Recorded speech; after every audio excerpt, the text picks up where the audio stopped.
Now, it wasn't the outcome we hoped for, but there is a new Super Bowl champion this morning. All right, so our Danny Welniak has been following the Chiefs' run since the very beginning. She is joining us live in Tampa this morning. Danny, good morning to you. Definitely not what we wanted to see. What was the feeling like there when it all came to an end? Well, guys, actually about 3 a.m. when we got back to our hotel here in downtown Tampa Bay, this area behind me was just packed with Bucs fans because the Buccaneers were able to do what most teams in the National Football League could not do, and that was slow down Patrick Mahomes and company in this dynamic offense. The last time that Mahomes was the starting quarterback and lost a game by more than one score was back on November 19th of 2016 when he was back in college at Texas Tech and lost to Iowa State. He threw for 270 yards in their loss to Tampa Bay last night, but the offense was kept without a touchdown for the first time with Mahomes as their starting quarterback. And like you guys mentioned, it just wasn't what the Chiefs wanted or how they wanted the season to end. They played better than we did, and that's my responsibility. And I take full responsibility for it. You just can't do the things that we did and beat a good football team like that, in particular at this level. Yeah, well, as you could hear from his voice, not the outcome that obviously Chiefs fans and Chiefs wanted.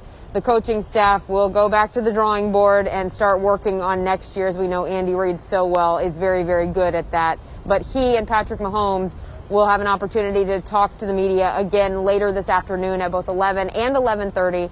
So it'll be good to hear from them just a little bit more now that they've had a chance to kind of sleep on this loss and reflect on how all of it unfolded and how Super Bowl 55 unfolded. But still, guys, you mentioned earlier a great year for Kansas City because you heard from Quentin Lucas as well.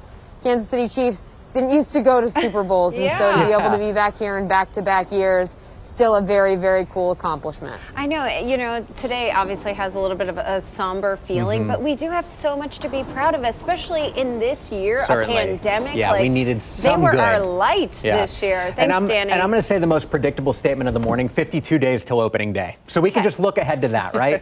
All right, thank you, Danny. It is 6:07 right now. Now, following the game, Patrick Mahomes tweeted saying, "Thank you, Chiefs Kingdom, for all the support. Wasn't the way we wanted it to end, but we will be back." Meanwhile, surgery could be in Mahomes' future. Ian Rapport with the NFL Network is reporting the Chiefs QB is expected to see a foot specialist for his turf toe injury, with the likely outcome being surgery. We're going to be monitoring this situation closely, so stay with us through our apps and at KCTV5.com for any updates. Another major story we're covering regarding the Chiefs. Kansas City, Missouri police saying a child injured in a crash involving Chiefs linebacker coach Britt Reed does remain in critical condition this morning. Abby Dodge joining us live at KCI, where the team supposedly flew out Saturday without Britt Reed, heading to Tampa. And Abby, the team now returning back to KCI at some point today with some very tough headlines that they have to face. We heard from Andy Reid in our last half hour, and the mayor weighing in as well about the controversy surrounding all of this. What can you update us on? Well, Joe, the mayor didn't give us any details into the situation, but he did say that the city is going to try to be as transparent as possible.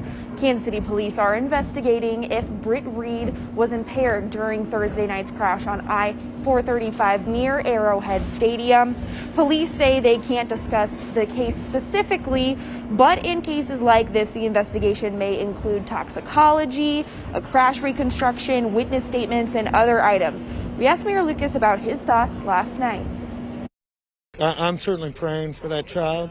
All of us are concerned for the child. We know that there's going to be a criminal investigation that's a part of it, but I think you heard from the Chiefs tonight. All of us want to make sure that we're transparent, that we're open, and more than anything, that we look out for the health and the safety of that kid. No child should be hurt, and we'll make sure that we're thinking about them. The GoFundMe for the child hurt in this crash is about almost at $300,000. It's about $5,000 shy of that. If you want to donate yourself, you can go to our website, KCTV5.com. We have a link there that you can click on and donate through the GoFundMe. Live in Kansas City, Abby Dodge, KCTV5 News. Thanks, Abby.